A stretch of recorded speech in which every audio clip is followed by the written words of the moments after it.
আজি হঠাৎ কৰি আপোনালোকে দেখিছে যে কৰ্ণাটকৰ এখন ৰাজহুৱা সভাত তেখেতে কেইজনমান বিশেষ ব্যক্তিৰ নাম কৈ ললিত মোদী তাৰপিছত আৰু এনেকুৱা 2-3জন মানুহৰ নাম কৈ ৰাহুল গান্ধী ডাঙৰীয়াই কৈছিল যে এই চুৰ কেইজনৰ টাইটেলটো মোদী কিয় হয় বুলি আৰু সেই কথাটোকে গোটেই এনেকুৱা ধৰণে আজি মোদী সম্প্ৰদায় বুলি তেওঁলোকে যি ধৰণে দেখুৱাব খুজিছে ক'ব খুজিছে এই কথাটো সম্পূৰ্ণৰূপে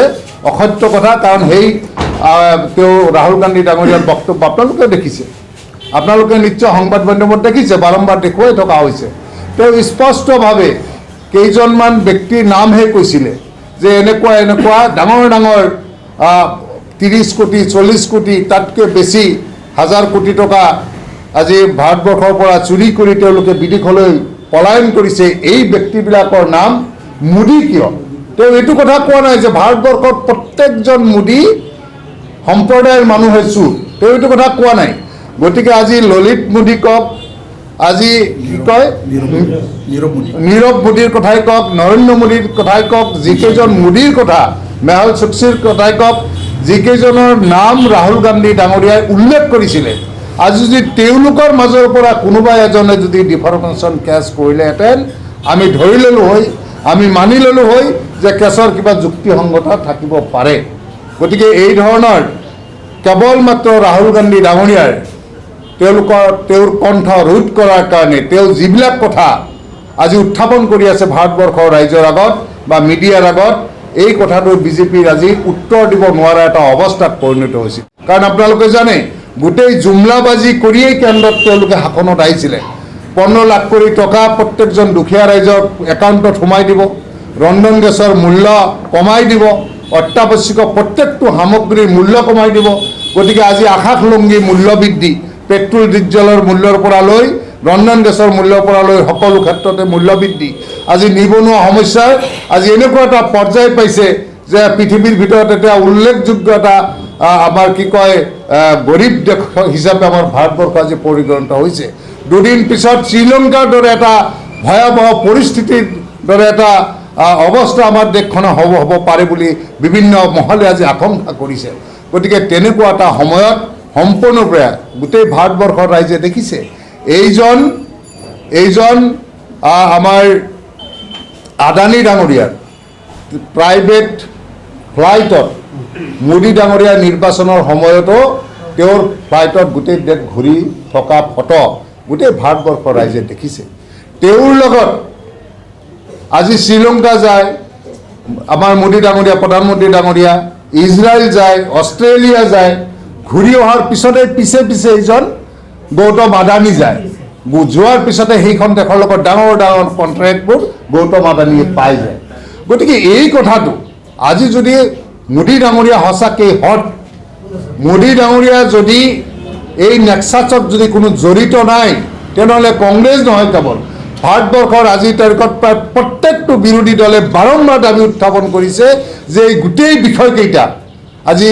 জইণ্ট পাৰ্লিমেণ্টাৰী কমিটি গঠন কৰি আজি বফৰ্ছ কেলেংকাৰীৰ কথাটো আহিছিলে ৰাজীৱ গান্ধী প্ৰধানমন্ত্ৰী থকা সময়ত কংগ্ৰেছেতো কেতিয়াও নাই কৰা নাই যে জইণ্ট পাৰ্লিমেণ্টাৰী কমিটি হ'ব নালাগে তন্ন কৰি পৰীক্ষা কৰাৰ পিছত তাৰপিছত তদন্ত হ'ল তদন্তত ক্লিন চিট দিয়া হ'ল আজি নৰেন্দ্ৰ মোদী ডাঙৰীয়া ভয় কিয় কৰিছে আজি বিজেপি চৰকাৰে কিয় ভয় কৰিছে এই বিষয়টো জইণ্ট পাৰ্লিমেণ্টাৰী কমিটিত নিদিয়াৰ আঁৰত ৰহস্যটো কি গৌতম আদানীৰ লগত প্ৰধানমন্ত্ৰী মোদী ডাঙৰীয়াৰ সম্পৰ্কটো কি এই 20,000 কোটি টকা ৰাতাৰাতি হঠাৎকৈ আদানী ডাঙৰীয়াৰ কোম্পানীত ইনভেষ্ট হোৱা এই টকা ক'ৰ পৰা আহিল এই টকাৰ লগত মোদী ডাঙৰীয়াৰ সম্পৰ্ক কি আছে না নাই এই কথাটো আজি মোদী ডাঙৰীয়াই স্পষ্ট কৰিব লাগিব ভাৰতবৰ্ষৰ ৰাইজে এই কথাটো জানিব খুজি আছে আৰু এই কথাবিলাকৰ পৰা মানুহৰ ধ্যান অন্যফালে নিয়াবলৈ আজি সম্পূৰ্ণৰূপে নাটকীয়ভাৱে আপোনালোকে জানে কোনো বেছ নথকা কোনো যুক্তি নথকা আজি কৰ্ণাটকৰ এখন ৰাজহুৱা সভাত কৰা মন্তব্য বিশেষ কেইজন মোদী ব্যক্তিৰ বিৰুদ্ধে কৰা মন্তব্য যিসকলে ভাৰতৰ অৰ্থনীতি তেওঁলোকে আত্মঘাত কৰি বেলেগ দেশত পলায়ন কৰিছে ব্যক্তি বিশেষৰ বিৰুদ্ধে কথা কোৱাৰ পিছত মোদী সম্প্ৰদায় বুলি মোদী সম্প্ৰদায় বুলি প্ৰচাৰ কৰি এজন বিজেপিৰ এজন বিধায়কৰ হতুৱাই বিজেপি দলে এই দুষ্কাৰ্য সংগঠিত কৰি আজি ৰাহুল গান্ধীক ন্যায়ালয়ৰ ৰায় অহাৰ 24 ঘণ্টা পাৰ নহওঁতেই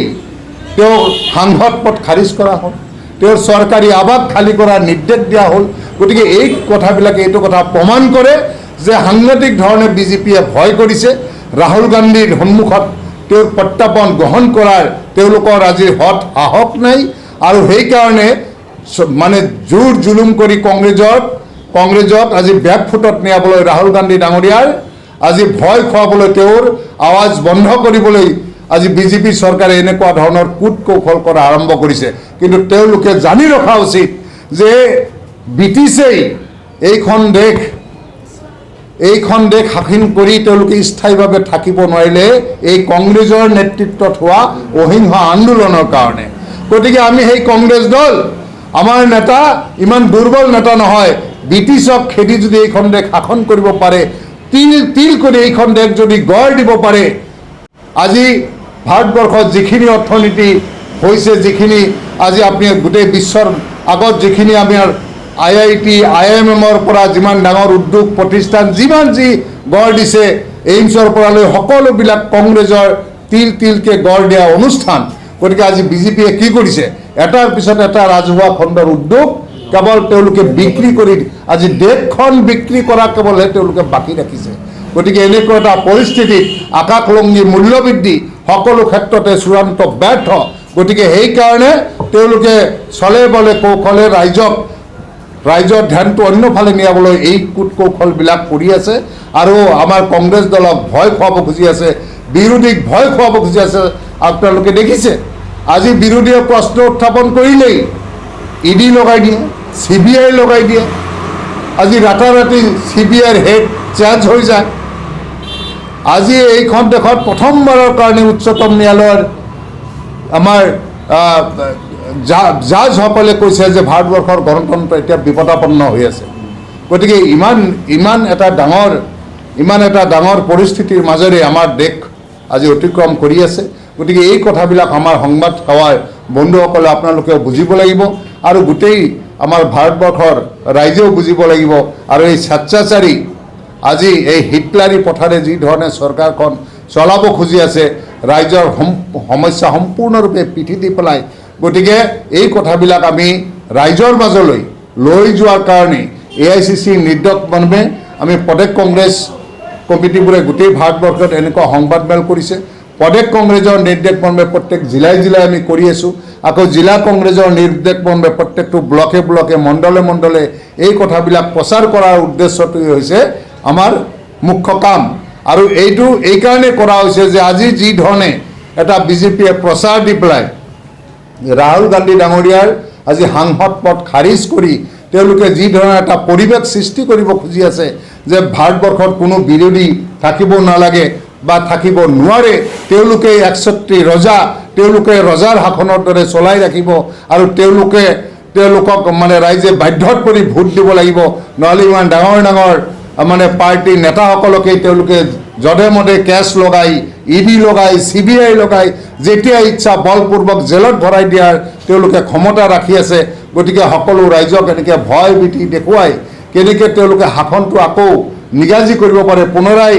পুনৰাই শাসনত আহিব পাৰে, তাৰ কাৰণে এইবিলাক তেওঁলোকে কূট কৌশল কৰি আছে। আৰু এই কথাবিলাক আমি ৰাইজক অৱগত কৰাৰ কাৰণেই আজি ৰাইজক বুজাবলৈ আমি AICC নিৰ্দেশমৰ্মে আপোনালোকৰ মাজলৈ আহিছোঁ। আৰু আমি শেষত আমি বিজেপি দলক এইটো কথা কৈছোঁ, মোদী ডাঙৰীয়াক আমি এইটো কথা কৈছোঁ যে ব্ৰিটিছে কংগ্ৰেছক নস্যাৎ কৰিব পৰা নাই,